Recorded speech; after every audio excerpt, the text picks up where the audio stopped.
I've been thinking about self-hate a lot lately as a source that spins off many types of paralysis and toxicity in folk, such as anxiety, overcompensation, people-pleasing behavior, etc. The origin of self-hate is the millennia-long project of imperial racism that was developed, defined, and justified by Greek and Roman ideologies that would eventually become structured into the Great Chain of Being, which is a colonial logic cemented within London scientific society during the 16th and 17th centuries. It is from this self-hate that colonized minds host internalized racism and imperial settler colonizers host white apologist identities. I got interested in the logic mechanism by which the same source of self-hate can be weaponized on both sides of the structures of colonialism to destroy identities and cultures in a manner that still manages to be productive for the goals of colonialism, which is profiteering. At the same time, what I find to be most effective at addressing the two outcomes I pointed to, internalized racism and white apologist identities, are so different and so easy to screw up. Yes, I think you are spot on in moving from treating self-hate as just a personal thing and start seeing it as a design feature of colonial systems that go both ways. Because colonial systems, as you mentioned with the Great Chain of Being, produce this hierarchy of value and internalize that hierarchy so people reproduce it voluntarily and normalize it with incentives like seeking proximity to that norm for safety, recognition, stability, legitimacy, whatever. And I think, as you said, this goes both directions. For the colonized, this often shows up as you said, internalized racism, internalized oppression, and it's kind of like Fanon talks about this as the colonizer's gaze, as if you are not just a person living your life, you are constantly managing how you appear and how close you are to this dominant norm. So it's kind of like the self is experienced as perpetually not enough. And on the other side, there is in the colonizer side, there is this defensive attachment to innocence, as you said, because if I benefit from a violent hierarchy, but need to see myself, still like see myself as ethical or have my values or whatever, then I need mechanisms that protect this self-image. And I think this is where the white apologist identity comes from. I highly recommend Grada Quilomba's book on plantation memories that we even use as reference in the Intro to the Colonial Sustainability course, where she kind of see these dynamics as ego defense mechanisms and different processes that people go through that involves for white people in recognizing their own whiteness, processes of denial, guilt, shame, recognition, and reparation. And many get stuck in the middle of that sequence, in the guilt part, in the shame part, never reaching the reparation stage where structures, resources, power actually shifts, or you do something with that and not get stuck in paralysis. And on the other side, there is also this process for the colonized of regaining their identities and going through the process of, recognizing what is happening and going through the frustration and ambivalence of seeing that reality, but at the same time being attached to the reality and regain your identity towards decolonization. So I think kind of these dynamics of ego defense and protections and things that we have internalized help explain how the source of self-hate can be weaponized on both sides and to produce a kind of alienation because the colonizer pressure to become acceptable for this dominant norm, and the colonizer is comforted to remain innocent while continue to benefit from domination in this kind of self-coherence loop. So I think breaking the cycle of alienation that is an infinite resource, this is a key part of both processes involving awareness. And I think as any sickness, the first step is recognizing that you are sick, right? For then you'll be able to take steps towards health. So that awareness of the dynamics that are happening and why is triggering that self-hate, where does it come from? It's really important as a first step. Yeah.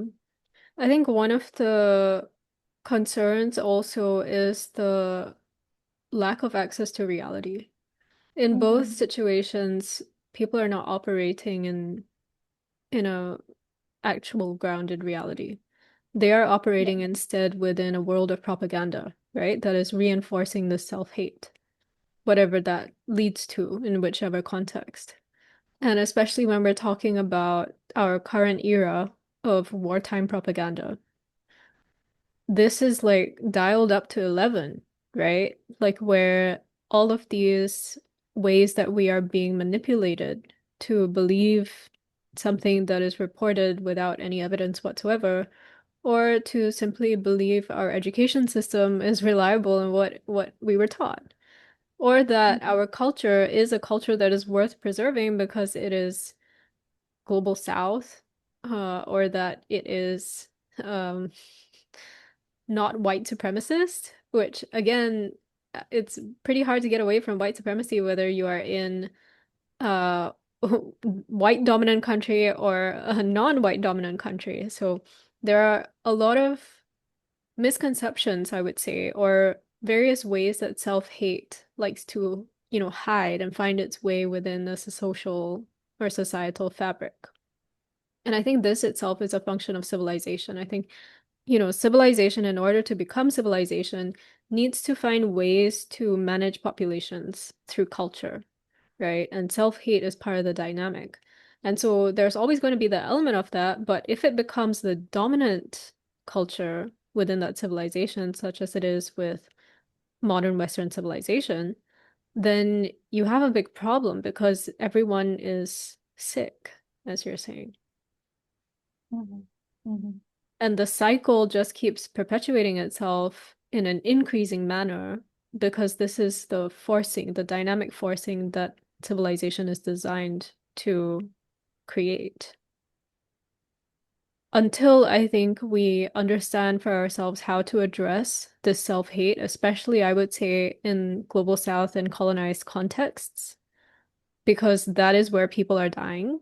That is where people are Mhm. really suffering from the self-hate, right? White apologists don't necessarily die or suffer because they constantly apologize for being white. But certainly there are people dying from real racism, real oppression, real extraction, real persecution, all of these things happening in the global south from global structures such as unequal trade policies to governance conventions that involve classifying somebody as a terrorist and debanking them.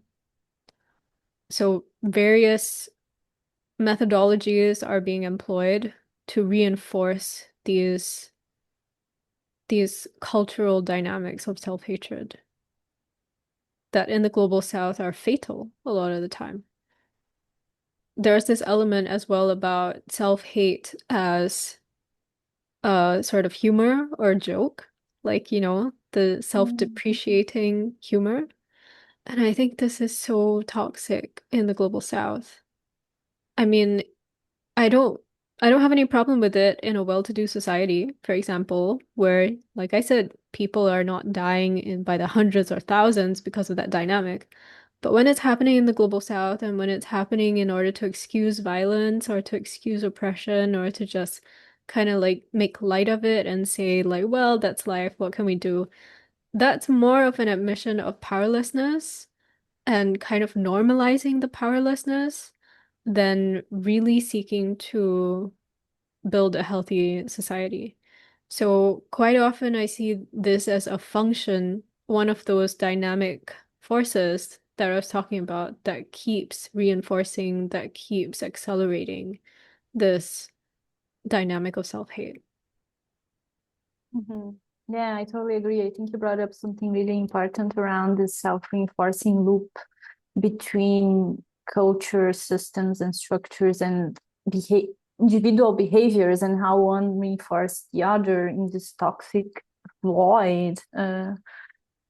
There is the inner process of recognizing that and healing that, but it's also a structural problem, as you said, people in the global south and the ones on the other end of the stick of the self-hate, of inferiority, of normalizing, and then finding some coping mechanisms to deal with that in ways that kind of minimize the problem, as this humor or self depreciation, or it's so sad, and it's the sense of powerlessness. There is a very important step in this of regaining your agency, and even though the problem is structural, systemic, to curate as best as you can an environment for yourself where that is minimized the most that you can.